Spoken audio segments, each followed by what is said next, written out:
a return to my favorite series. I'm Buster36, back to another video, and today we're going to do what happened today in wrestling. It is back, ladies and gentlemen. Why do I say my favorite? Well, it's very fun to look back at some of these classic matches, and very interesting to see what happened in history during wrestling at this time, and wrestling is one of my favorite, things to watch. Besides porn, but that's a different story for another day. So, why hasn't this particular series been uploaded on my channel? Well, on my Discord, apparently got discontinued due to one of the members not be able to find any matches, or they didn't have enough time, or they're going through a lot of shit. And I don't blame them, because honestly, trying to find these matches are particularly pretty hard. But,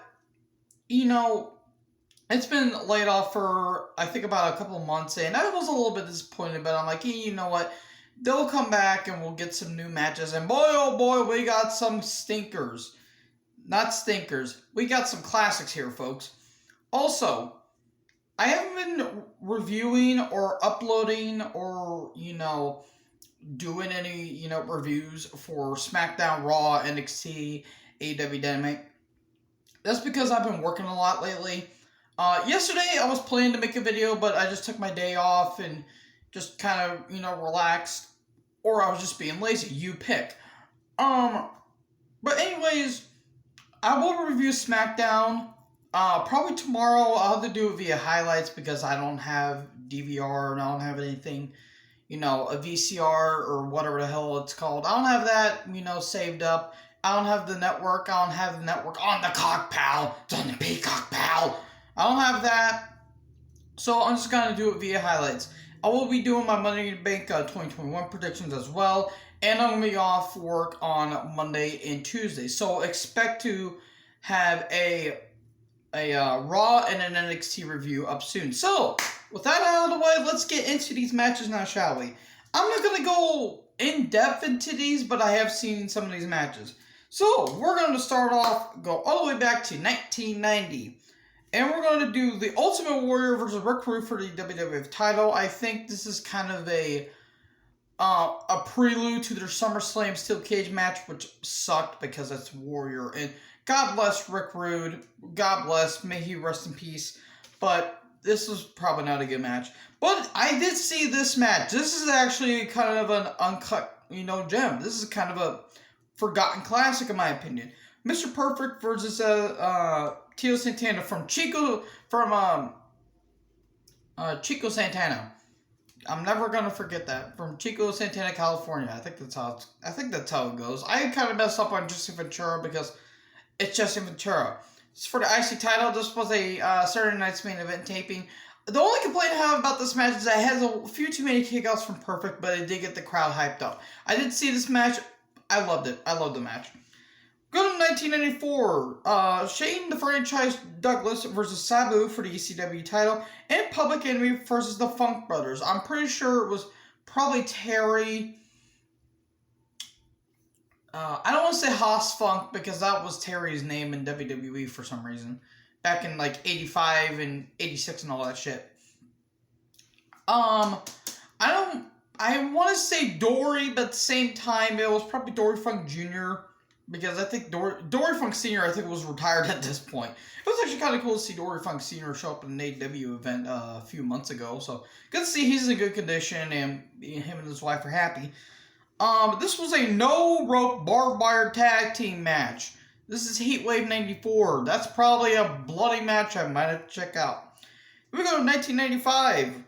Ric Flair versus Randy Savage in a lifeguard match. What the hell is a lifeguard match, you may ask? It's a lumberjack, but they have lifeguard vests. Because Bash at the Beach 1995 actually took place on Huntington Beach, California.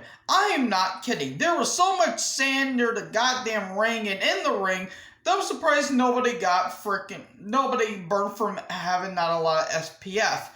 I'm surprised they didn't include Hogan versus Vader in the Steel Cage match, but at the same time, that match sucked. Because Vader tore his shoulder. I think he tore his shoulder. Or he tore a rotator cuff by trying to get out of the cage, I think. And this is when Vader turned face and he just clocked Flair. And it was going to lead to somewhere, but, you know, Vader had to get shoulder surgery. So, anyways, Flair and Savage, this was not a really good match, if I'm going to be honest. Their Great American Bash match, I think a couple months ago, was way better than this. The only funny thing about this whole show was, I think, Angelo Poffo, Randy Savage's dad. You know, they're talking about, oh, he was there to, you know, make sure Randy gets his revenge and all that stuff. And Bobby Heenan probably didn't give a shit at this point. He was probably just phoning it in. He has the best line I've ever heard from a commentator. They're talking about, oh, you know, he's being in the sand and all that stuff, and Heenan goes, yeah, he probably got his cane stuck in the sand, he's just becoming a circle. Oh, my Lord of heaven. I about shit my pants listening to that. That's just goddamn hilarious, but this match was just not good because it was a lot of bullcrap. And I think this is the same show. I think when the Renegade took on Paul Orndorff, I believe. It was either that or Arn Anderson. No, he beat Arn Anderson for the TV title at Great American Bash. And he faced the late great Mr. Wonderful Paul Orndorff. I feel bad for Renegade here. They tried. That was a failed experiment gone wrong. I feel bad for Renegade, though. Rick Wilson. It sucks that depression got to him and he ultimately took his life, but I feel bad for him. He wasn't bad. He did hit a nice top rope splash, but it was an Ultimate Warrior clone and it did not work. I feel bad for Rick Wilson, though, aka the Renegade. Then we go to 1996. Oh, Jesus Christ. Kazuo Yamazaki and Takashi Iizuka versus Akami Gunda, IWGP Tag Champions at New Japan Pro Wrestling Summer Struggle. I'm surprised I haven't got murdered for the things I have done. I am sorry, I'm not good at Japanese. I mean, it's got Takashi Iizuka in it, so it's probably something cool. Then we go to 2000. Jerry Lynn versus Steve Corino, Heatwave. Okay, ECW Heatwave. Should be a pretty good match. I mean, Steve Corino and Jerry Lynn, when both men were at their prime at this point. Then we get to 2003. Kenta Kobashi and Tomo Honda versus Shinya Makabe and Yoshihiro Takayami. Sorry. GHC tag team titles. And then Kenta and I forgot his first name. I think it's Tomomichi Marufuji versus Jushin Thunder Liger and Takahiro. GHC Junior Heavyweight Tag Titles. This is at Pro Wrestling Noah's accomplished our third navigation day 12. Okay, I might be interested in that Junior Heavyweight Tag Title match because it's got Kenta and Jushin Thunder Liger in it. And maybe that first match may be cool too because it's Kenta Kobashi, Shinya Makabe, and Yoshihiro Takanami. And then we get to 2006, LAX, Latin American Exchange, aka, not Fernandez, Jesus. Manny Fernandez, no, that would have been weird. Hernandez and, Homicide, versus, Dunn, Sanjay Dunn. I about to say Pete Dunne for some reason. That would have been, I think Dunn was 10 at that point.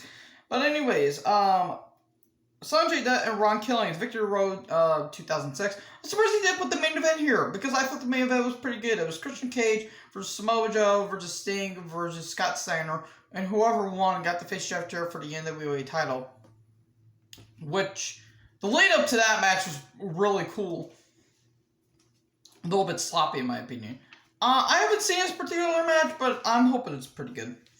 Then we can do 2018. Michael Elgin, who recently got arrested, good, versus Adam Hangman Page, Minoru Suzuki versus Toge Makabe. I need to see that match. Because, sweet Christ, if you have seen Minoru Suzuki try to beat the piss out of someone, you need to run. And then we get to... Oh. Jay White. Sorry. Jay White bores me. Versus Hiroshi Tanahashi. G1 Climax Day 3. I'm sorry, I'm not a Jay White fan. He has his good matches, but he's just bland. Why did his match at Wrestle Kingdom 15 Day 2 go 45 pissing minutes? It should have won at least 25, in my opinion, against Kota Ibushi. Alright. Same year, 2018, we get Roman Reigns versus Finn Balor versus Drew McIntyre, and then we get Bobby Lashley versus Seth Rollins versus Elias. This was on Raw. I think this was the lead up to Money in the Bank 2018. Finn Balor won. I think it was a number one contenders match, and whoever won got to be in a ladder match. And Rollins versus the triple threat between Rollins, Lashley, and Elias. That would lead to Elias versus Rollins for IC title. In my opinion, I think Elias should have won that match. But it was still a damn good match. Rollins' AC title reign was fantastic in 2018. The first half, the latter half got a little crumbly and got a little messy. The 2019, I should say, Aleister Black versus Cesaro on SmackDown. I think this was I want to say it was their Extreme Rules rematch. I could be wrong. No, it was their Extreme Rules rematch because this happened in July. And Extreme Rules, I think, happened a week or so before that. So that's interesting. And then we get Jack Gallagher and Chad Gable on 205 Live. I heard that's a damn good match. I have never seen it. But kind of avoided watching Jack Gallagher, considering he was part of the Speaking Out movement. But it's whatever. And then our final one. Cody Rhodes versus Eddie Kingston in no DQ match for TNT title. This was Kingston's debut match. I heard this was a fantastic match, but I haven't seen it yet.